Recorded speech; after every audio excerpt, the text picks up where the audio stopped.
வணக்கம் திமுக உடன்பிறப்புகளே. இன்றைக்கி உங்கள்கிட்ட தான் பேச போகிறேன். கொஞ்ச நாளுக்கு முன்னாடி வர திமுகவுக்கு நம்ம சாதகமாக பேசினாலோ திமுக ஆதரித்து பேசினாலோ அசிங்கமாக திட்டத்துக்கு ஒரு பெரிய குரூப்பே வரும். அதுக்கு பயந்து நிறைய பேர் பேசாமே இருந்திருப்பீங்க. ஆனால் அந்த சமயத்தில் நானும் பேசினேன். நான் அசிங்கமாக நிறைய திட்டு வாங்கியிருக்கேன். ஆனால் இப்போலாம் திட்டத்தில் ஏன் தெரியுங்களா? அவங்க கான்ட்ராக்ட் முடிஞ்சு போச்சு. இப்போ நம்ம மக்கள்கிட்ட உண்மையை சொல்லலாம். ஏன்னா இதுக்கு முன்னே நம்ம மக்கள்கிட்ட உண்மையை சொல்லணும்னு நினைக்கும் போதே நம்மளை அசிங்கமாக திட்டி நிறைய பேர் நம்மளுடைய வீடியோக்களை பார்க்குறதுக்கே மறுத்தாங்க. ஆனால் இப்போ யாரும் திட்டுறதுக்கு வராத காரணமே அப்படி அசிங்கமாக திட்டி ஒரு நெரேட்டிவ் க்ரியேட் பண்ணக்கூடிய அந்த குரூப்ஸ்லாம் இப்போ இல்லை. ஏன்னா அவங்க கான்ட்ராக்ட் முடிஞ்சு போச்சு. எலெக்ஷன் முடிஞ்சு கொஞ்ச நாள், அதுக்கப்புறம் கொஞ்சம் பேர் பேசிகிட்டு இருக்காங்க. அவங்களாம் யாருன்னா உண்மையான டிவிக்கு உண்மையை பேசுது, டிவிக்கு அது ஒரு தூய சக்தின்ட்டு. ஆனால் இப்போ நம்ம திமுகவில் நடக்கக்கூடிய குற்றங்களெல்லாம் தொடர்ந்து அவங்க பார்க்க அவங்களும் அமைதியாயிட்டாங்க. இன்னும் ஒரு சில பேர் தான் இருக்காங்க டிஎம்கேக்கு எதிரான ஒரு மனநிலையில். அந்த ஒரு எதிரான மனநிலையை நம்ம மாற்றணும். ஏன்னா உண்மையிலேயே இந்த 5 வருஷம் அற்புதமாக செயல்பட்டுருக்காங்க. இந்தியா பார்த்து பிரமிச்சு போச்சு. இந்தியாவிலேயே இப்படி ஒரு முதலமைச்சர் ஒரு மாநிலத்தை வழிநடத்த முடியுமா? இந்தியா பிரமிச்சுது, உலக நாடுகள் பிரமிச்சுது. அப்படிப்பட்ட ஒரு தலைவர் தோற்று கண் கலங்கும் போது நல்லா அழுதுட்டேன். ஆனால் அன்னைக்கு அதை ட்ரோல் பண்ணக்கூடிய அந்த சின்ன சின்ன பசங்களை வச்சு சிரிப்பேற்றி சந்தோஷப்பட்டு ஒரு பெருமிதம் பட்டு இது பண்ணாங்க. ஆனால் நம்ம தலைவர் ரொம்ப பெருந்தன்மையாக அதை எடுத்துக்கிட்டாரு. ஆனால் இப்போ சொல்லுங்கள், உலகத்துக்கு கேட்குற மாதிரி இந்தியாவிலேயே தொழில்துறையை நம்பர் 1 துறையாக மாற்றினது, தமிழ்நாட்டை மாற்றினது முத்துவேல் கருணாநிதி ஸ்டாலின். இப்போ யாரும் அசிங்கமாக திட்ட மாட்டாங்க. இதை காது கொடுத்து மக்கள் கேட்பாங்க. இந்தியாவிலேயே மகளிர் விடியல் பயணம் கொண்டு வந்த முதல் மாநிலம் தமிழ்நாடு தான். இப்போ யாரும் அசிங்கமாக திட்ட மாட்டாங்க. ஏன்னா அவங்க கான்ட்ராக்ட் முடிஞ்சு போச்சு. இந்தியாவிலேயே உரிமை தொகை கொடுத்தது தமிழ்நாட்டில் முத்துவேல் கருணாநிதி ஸ்டாலின் தான். இப்போ யாரும் இது பொய்ன்னு சொல்ல மாட்டாங்க. ஏன்னா அவங்க கான்ட்ராக்ட் முடிஞ்சு போச்சு. இந்தியாவிலேயே தலை சிறந்த கல்வியில் தலை சிறந்த மாநிலம் தமிழ்நாடு தான். இதுக்கு விருது வேறு ஒருத்தர் வாங்கலாம்.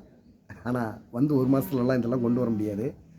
அவர் விருது வாங்கலாம், ஆனால் அதை செஞ்சது முத்துவேல் கருணாநிதி ஸ்டாலின். இப்போ யாரும் இதை எடுத்து பேச மாட்டாங்க. ஏன்னா அவங்க கான்ட்ராக்ட் முடிஞ்சு போச்சு.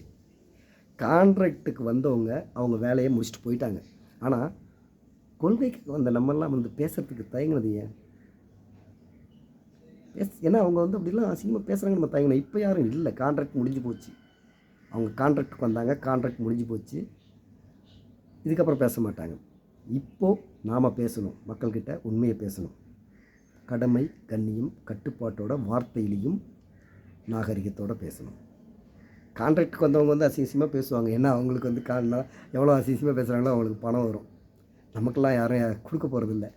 இப்போ நான்லாம் அப்பத்துலேருந்தே பேசணுன்னா காசுக்காகவா பேசணும்? இல்லை, கொள்கைக்காக பேசணும். ஒரு நல்ல ஆட்சி தொடரணும்னு பேசணும். இப்போ சொல்லுங்கள், முத்துவேல் கருணாநிதி ஸ்டாலின் முதலமைச்சராக இருந்ததுன்னா மாதம் 2000 ரூபா வந்திருக்கும், 8000 ரூபா கூப்பன் வந்திருக்கும். ஆனால் இப்போ வரல. விவசாய கடன் தள்ளுபடியாக இருக்கும் முழுசாக, ஆனால் இப்போ வரல. இன்னும் பல திட்டங்கள் செயல்பாட்டுக்கு வந்திருக்கும், ஆனால் இனிமேல் வராது. அதெல்லாம் மாநிலம் ஃபுல்லாக ஒரு அமைதி இல்லாத சூழல்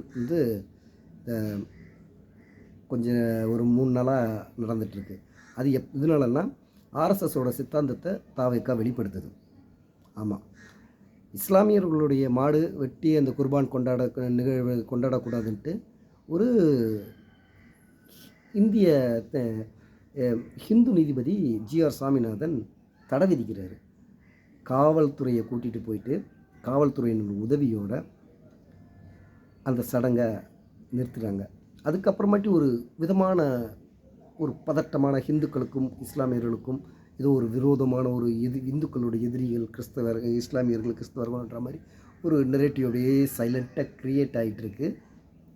இப்போ போய் சொல்லுங்கள், ஹிந்துக்களும் கிறிஸ்தவர்களும் அண்ணன் தம்பி சகோதரன் மாமா மச்சான்ட்டு நாம் சொல்லாமல் விட்டோம்னா அவங்களுடைய திட்டங்கள் பலனாக நடந்துடும், செயல்படுத்திடுவாங்க.